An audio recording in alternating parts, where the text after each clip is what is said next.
And if you notice here, you love the way Paul does this. I think Paul wants them to know there's some work for you to do, but he doesn't start out and say, get to work, and here's why. He just overwhelms them with God's grace and his salvation. And then he says, oh, by the way, God's got some work for you to do. Listen to me this morning. If we have to coerce you to get involved in the work of ministry, you don't get it.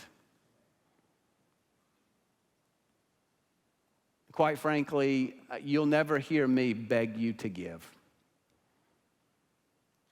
Because if we have to beg you or twist your arm to give, you don't get it. Those who have received this kind of riches in Christ Jesus, there's no way we can't be givers.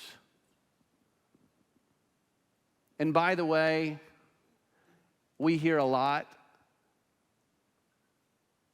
that people will say, you know what, I don't really have anything to offer. I don't know that God can use me. You see, here's my past. I'm not sure I can be used. And thinking of those excuses, I thought of some of the people God used in the Bible. So let me give you a list here, those of you that may have an excuse. Noah was a drunkard. Abraham was too old. Isaac was a daydreamer. Jacob was a liar. Joseph was abused. Moses was a murderer. Gideon was afraid. Rahab was a prostitute. Timothy was too young. David was a murderer. Elijah was suicidal. Isaiah preached naked. How about that for a bad deal? Job was bankrupt. John the Baptist ran around in a loincloth and ate locusts. Peter was hot-tempered. John was self-righteous.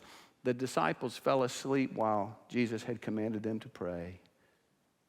Martha fretted and worried about everything. Mary Magdalene was demon-possessed. The Samaritan woman was divorced more than once. Zacchaeus was too small. Paul was too religious. And Lazarus, well, he was dead. I'm pretty sure I've just taken away any excuse that you could come up with for not to participate in God's work. If he saved you, he has work for you to do. You know, the beauty of this is it demonstrates the fullness of God's salvation, that God saves us to the fullest extent, past, present, and future.